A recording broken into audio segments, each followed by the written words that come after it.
please welcome the Vice President of the United States, accompanied by Secretary of Labor Elaine Chao and Mr. David McIntosh.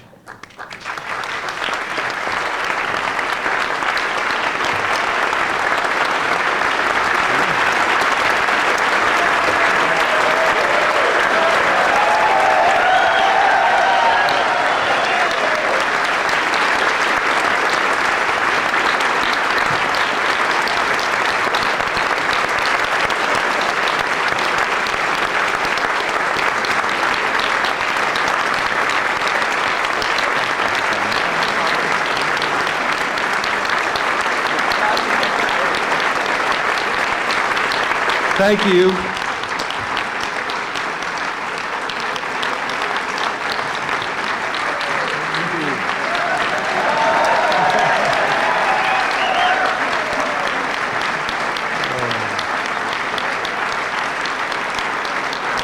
Thank you for that great welcome. Thank you, thank you. Welcome to the Federalist Society. Now, many of you have seen the articles that the far left have put out where they think we're a secret cabal. So I want to officially welcome you to our meeting at an undisclosed location. To present the colors tonight, we have the George Washington University Naval and Marine ROTC. Gentlemen.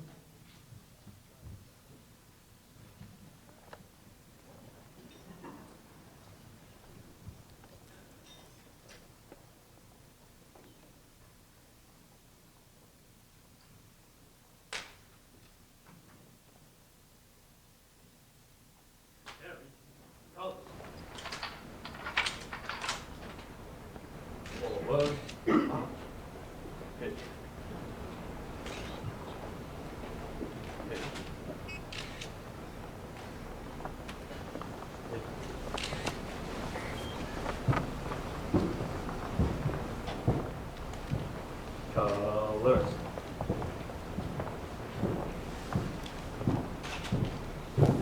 Present colors.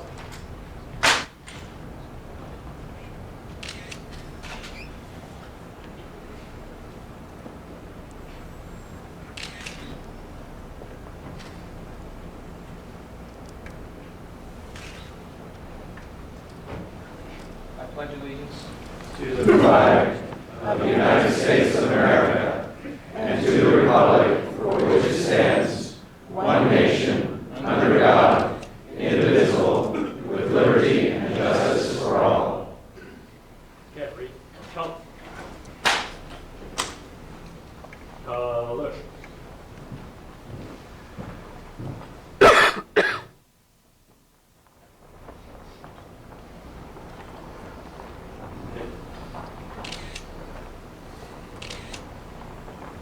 Color dot. Halt. Hold up. Color. Ready. Cut. Dismiss. Thank you.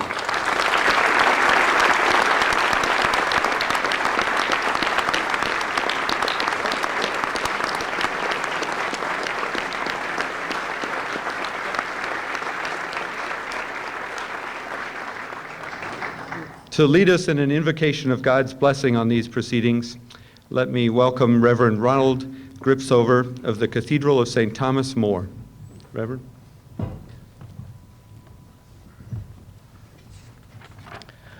Let us bow our heads.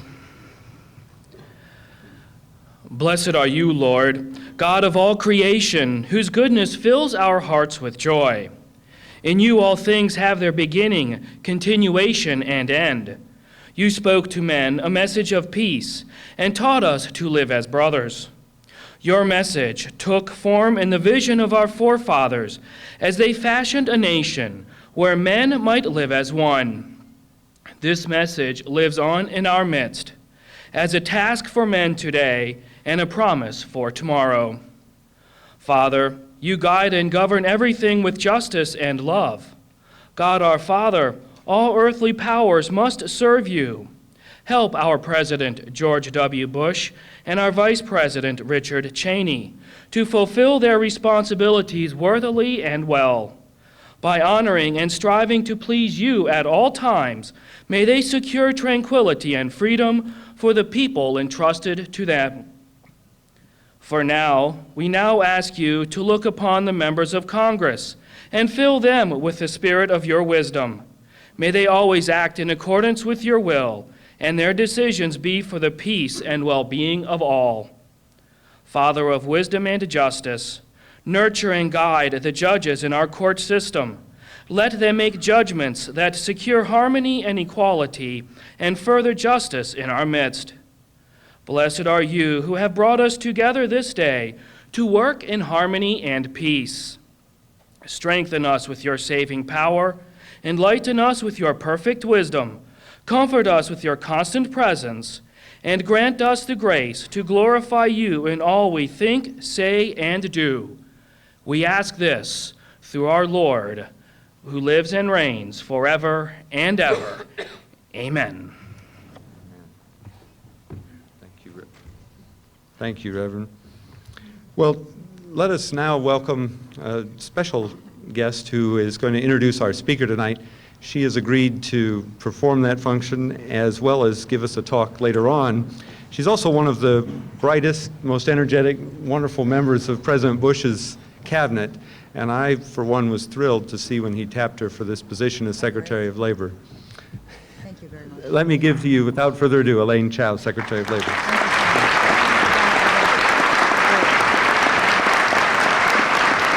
Thank you. Thank you.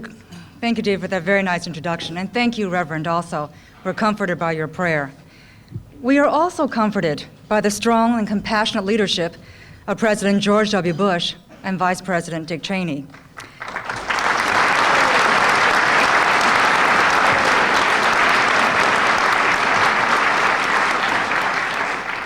You know, I remember vividly when then Governor Bush announced that Dick Cheney would be his running mate. After all, my husband, Senator Mitch McConnell, was among his earliest boosters. It was a great moment in our history, one that I can only describe as having brought a smile to my face and also a real sense of pride to my heart, because Dick Cheney has always made us feel proud to be a conservative. And he has served his country so well. He worked for President Nixon and then was a very young White House Chief of Staff for President Ford. He then ran for office, which led to his serving 5 terms in the Congress.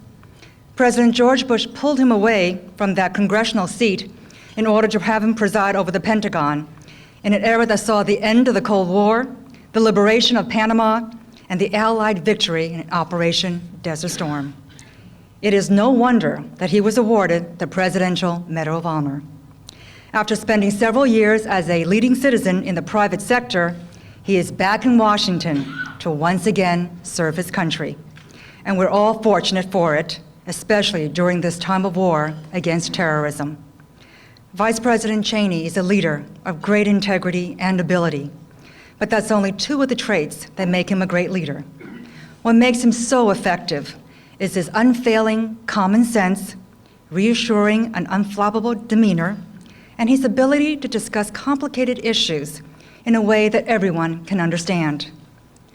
Our country suffered mightily on September 11th, but due to the inspiring and decisive leadership of our President and Vice President, we will emerge from these days a better and stronger nation.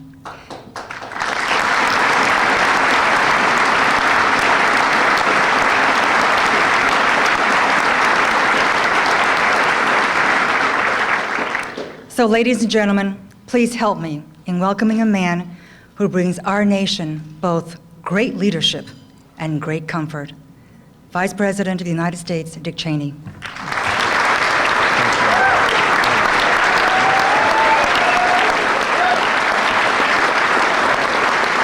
Thank you.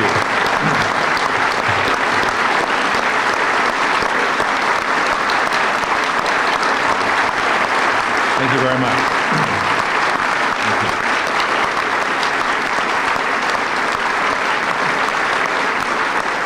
enough already.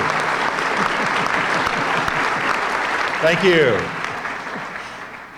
No, I appreciate that very much, and appreciate being introduced by Elaine Chao. I've known Elaine for a long time. She is a great cabinet member and a great addition to the team. And I want to thank all of you for having me here tonight, and also especially want to thank you for adjusting your schedule to accommodate my time. We had to move it up a little bit because I've got another meeting yet to do tonight, but I do appreciate the fact that you were that flexible. It's good to see a member of the cabinet in person. It's usually through the electronic wonders of the video conferencing. It's good to see anybody in person these days, actually. Lynn and I don't get many visitors at the cave. This is the second time I've had the privilege of addressing the Federalist Society. I was here as Secretary of Defense in 1990, then as now filling the role as your token non-lawyer. And not that I have anything against lawyers. Looking around the room, I'd guess that about half of you a year ago were in Florida.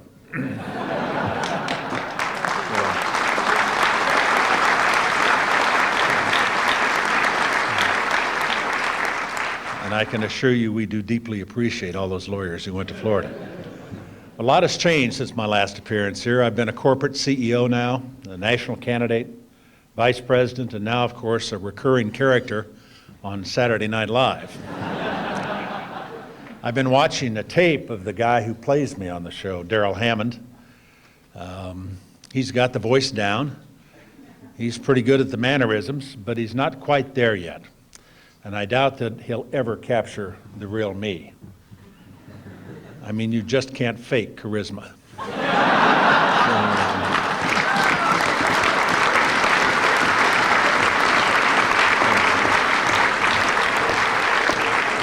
I do have a lot of friends here this evening, and it is nice to see all of you. And I do bring with me as well the good wishes and greetings of a man we're all very proud of, President George W. Bush.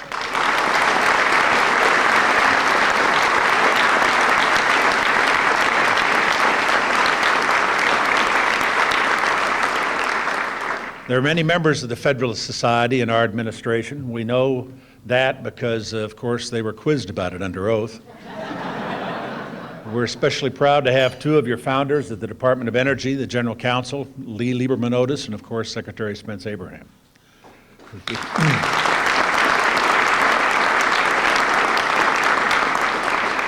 The Federalist Society was formed to bring balance to the debate in our law schools and in the legal profession. You were founded on the conviction that the state exists to preserve freedom, that the separation of powers is essential to the operation of our government, and that judges are charged with interpreting the law, not inventing it. In advancing these principles, you have changed the debate while gaining the respect of people all across the ideological spectrum. The Federalist Society has been a model of thoughtful, reasoned dialogue. You've helped bring a spirit of civility to Washington, D.C., and even more remarkably, you've managed to bring it to some of the law schools. Your spirit of honest, fair-minded debate has not always prevailed, as Judge Bork can attest. But against great odds, this organization has become one of the most influential in the world of law and public policy. I commend you for it.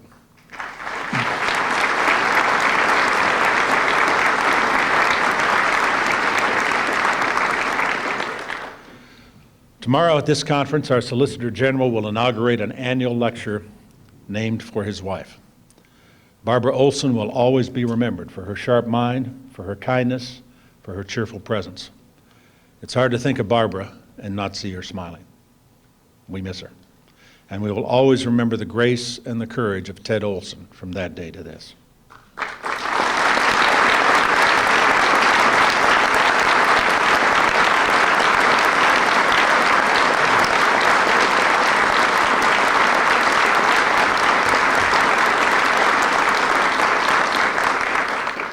America will never forget what happened on September 11th and who was responsible, nor will we lose sight of what is at stake. We are the target of enemies who rejoice in the murder of innocent, unsuspecting people. We are fighting now to defend freedom and law against force and tyranny. We are fighting to save ourselves and our children from living in a world of fear. We are fighting and we are winning because we will not permit a small group of vicious, violent men to impose their will on America and on the world.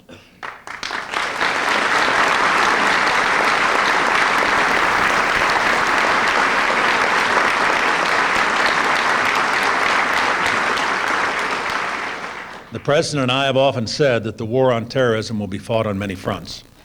The government of the United States is fully engaged in this battle. And let me tell you how. We've given intelligence and law enforcement officials the new tools they need to hunt, capture, and punish terrorists. We are tracing terrorist communications and movements as never before, with new statutes that take account of modern communications that terrorists use. These new laws met with overwhelming bipartisan agreement in Congress because they uphold and respect the civil liberties guaranteed in our Constitution. We are finding the terrorist financial supporters and we are stopping them. Already we've blocked millions of dollars in assets of persons and organizations involved in supporting terrorism. A new federal task force is at work tracking foreign terrorists. We will deny them entry into our country, detain those who are here, prosecute as needed, and deport the rest. Those who plot against our country will not be allowed to abuse our protections or our freedom.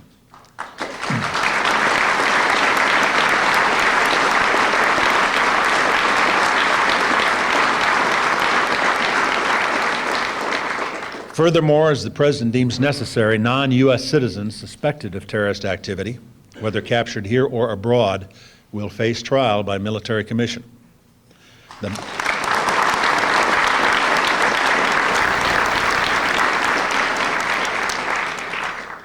The mass murder of Americans by terrorists, or the planning thereof, is not just another item on the criminal docket. This is a war against terrorism. Where military justice is called for, military justice will be dispensed.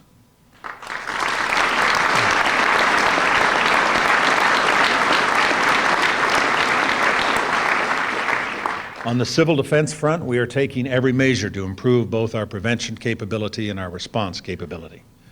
Under Governor Tom Ridge, the Office of Homeland Security is leading the effort to detect and frustrate the plans of terrorists.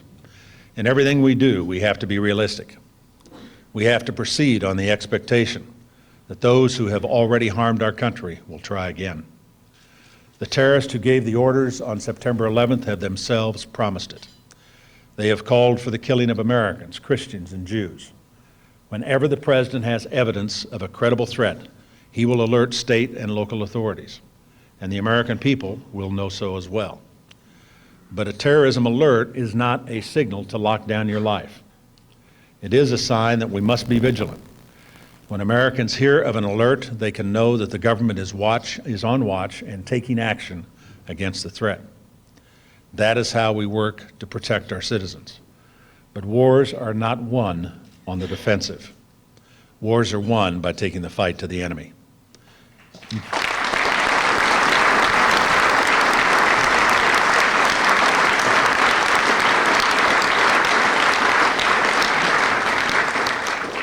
America is not waiting for terrorists to strike.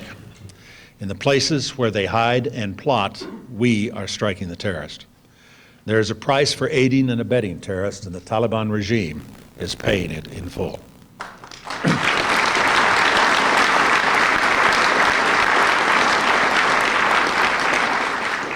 Our military has destroyed training camps. Their communications and air defenses are in ruins. Their defenses are being systematically eliminated. Whole cities are free again. A large portion of the country of Afghanistan can now celebrate the Taliban's departure from their lands and from their lives.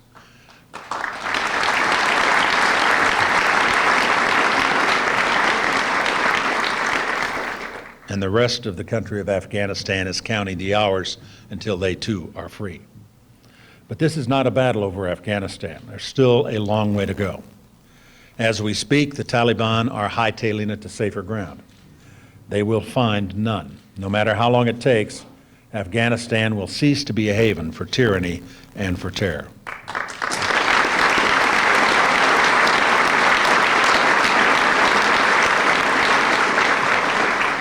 Success in Afghanistan is only the beginning of our efforts in the world.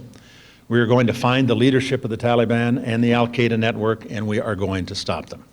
This is not about one country, and in this struggle, there is no neutral ground. As the Bush Doctrine makes clear, those who harbor terrorists share guilt for the acts they commit. It bears repeating that ours is not a campaign against the Muslim faith. Indeed, the innocent victims of these terrorists include many Muslims. This is a struggle against the evil of a few. That is why people in every part of the world and of all faiths stand together against this foe. We cannot know every turn in the battles to come, yet we know our cause is just. We've seen enemies like this before, and we've defeated them before, and we will defeat them again.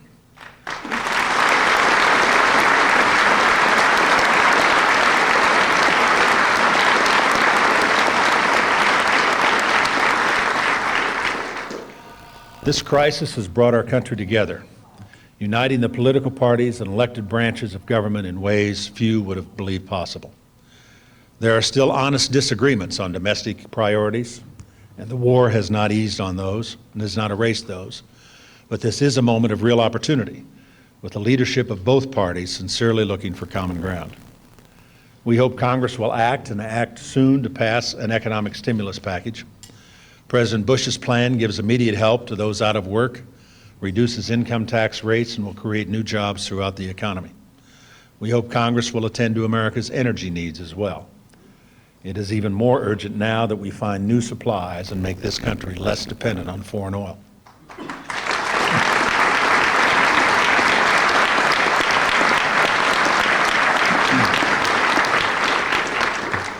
And we hope the United States Senate will speed up the confirmation of federal judges.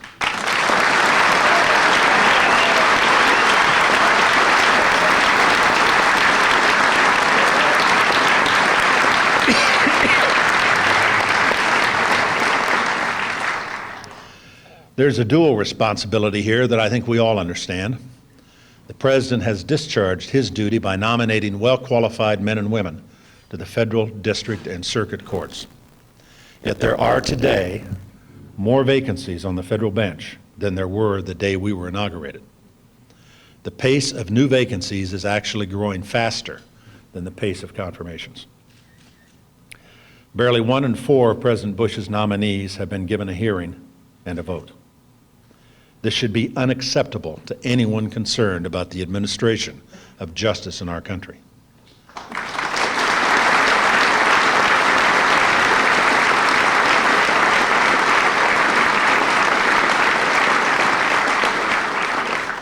Some reply this is merely the normal state of affairs, regardless of who is president and who controls the Senate. History does not support that claim. Traditionally, a new president's judicial nominees during his first year are confirmed almost as fast as their nominations reach the Senate. In 1993, for example, 19 judges were confirmed on a single day in November, many just a few weeks after their names had been submitted. In each of the previous 3 administrations, almost all judicial nominations submitted before the first August recess were confirmed by the end of the year. That was held true regardless of whether the Senate and the White House were controlled by opposing parties. The only exception to the rule is a single Clinton nominee who was confirmed the following year. In 2001, President Bush has submitted 44 nominations prior to the August recess. By all rights, each of these should come to a vote by the end of next month, yet almost half of them have not even begun their journey to a floor vote. Overall, President Bush has submitted 64 judicial nominations. That's more in the first year than any other recent president. And this has been done for a reason. There are at present more than 100 vacancies on the federal bench, 38 of which have been classified as judicial emergencies by the nonpartisan U.S. Judicial Conference. Another vacancy is expected next month in the Sixth Circuit Court of Appeals, which serves 4 states and 1 in every 9 Americans. At that point, the Sixth Circuit will have 8 judges and 8 vacancies, a 50% vacancy rate, the highest anyone can remember on a federal circuit court. Here again, the President has fulfilled his responsibility. He's already submitted 6 nominations for that court, and all 6 still await a hearing. The deliberate slowing of the confirmation process is unworthy of the United States Senate.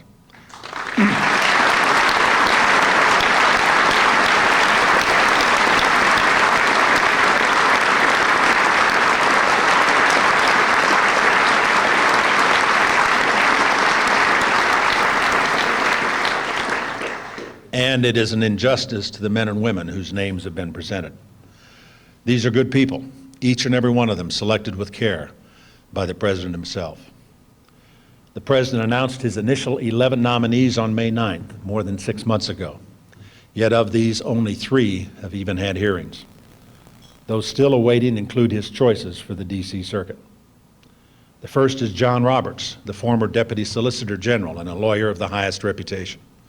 The second is Miguel Estrada, who as a boy came to America from Honduras, graduated with honors from Harvard Law School, and served in the Justice Department under presidents of both parties. These nominations are not being held up for lack of support. On the contrary, few doubt they would be swiftly confirmed by the entire Senate, if only given the chance. By any standard of judicial merit, they are fully qualified to serve. And by any standard of fairness, they deserve a hearing.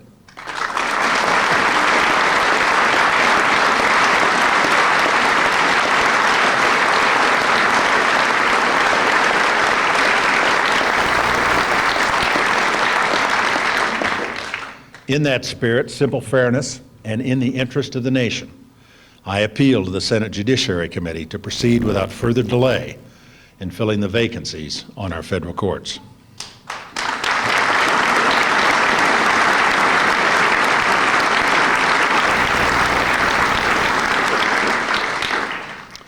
I am hopeful that this matter will be resolved and the interests of the nation will be served in the months to come.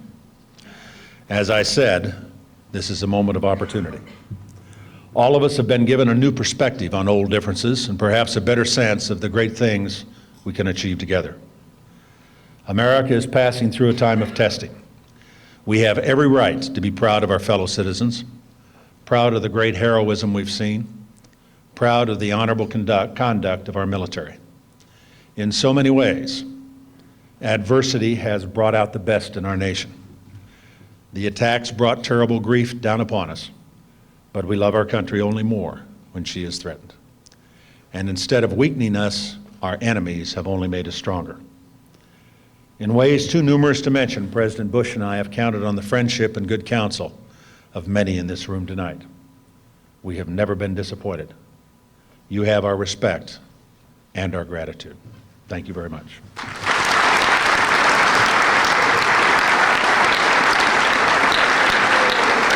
All right, thanks, Elaine. Good to see you.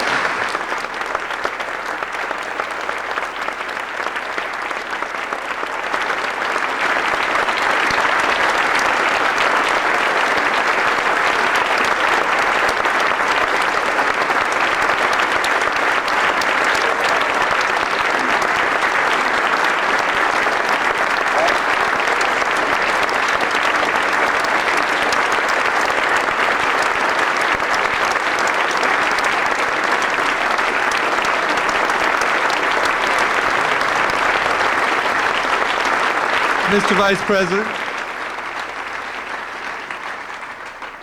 Mr. Vice President, I would like to make 2 presentations to you tonight.